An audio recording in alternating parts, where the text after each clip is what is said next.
Oi galera, tudo bem com vocês? Espero que sim. Hoje a gente vai dar continuidade aos nossos estudos dos seres vivos. Vamos sair um pouco do que a gente já vinha trazendo e começar as nossas aulas sobre botânica. E para começar esse assunto, que é bem difícil de entender, vamos falar um pouco da evolução e estratégias adaptativas das plantas, principalmente das angiospermas, que nós iremos falar nas próximas aulas.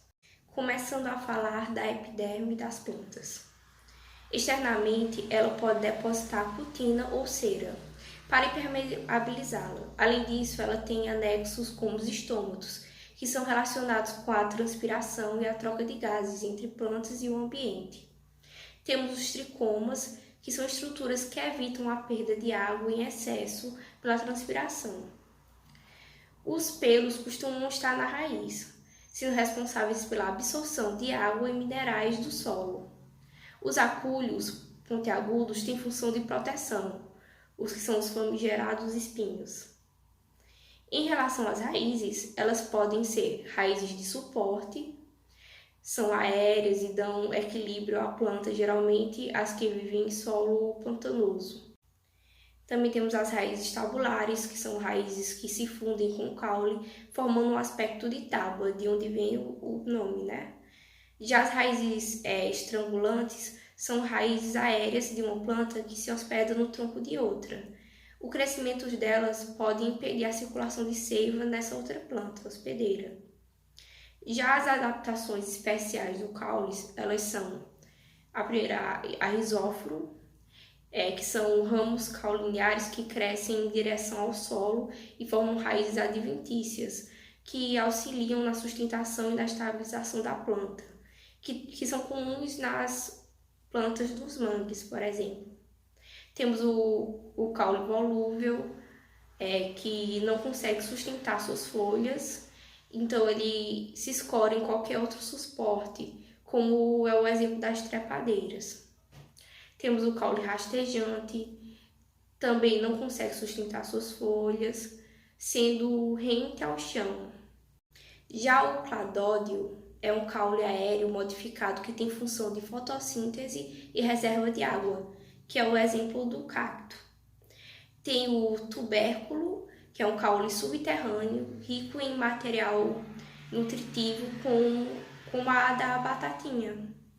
E tem o bulbo, que é ao mesmo tempo caule e folhas subterrâneas. Também são nutritivos e tem como exemplo a cebola e o alho. Vamos agora para as adaptações especiais das folhas. Temos as gavinhas, que tem função de prender a planta em um suporte, como é o pé de ervilha. E temos as brácteas, folhas presentes na base de flores, podendo ser coloridas e atrair polinizadores. Temos as folhas de plantas carnívoras, que permitem a captura e a ingestão de insetos, entre outros animais também. Agora, a gente vai para um dos assuntos que mais cai no Enem, que é a dispersão dos frutos e das sementes. Ela pode ocorrer pelo vento, que é a anemocoria, pelos animais, que é a zoocoria, ou pela água, que é a hidrocoria. As anemocoras são leves, como pelos, e facilitam o transporte pelo vento.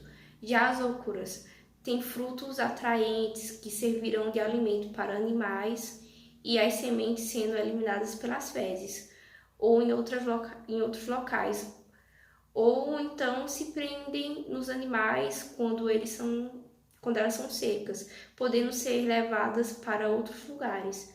As espécies hidrócoras retêm o ar, podendo boiar na água e serem transportadas assim.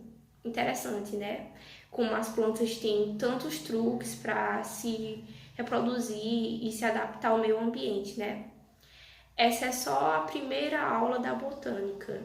Ainda teremos outras nas próximas semanas, então fique ligado nas nossas aulas e nas redes sociais.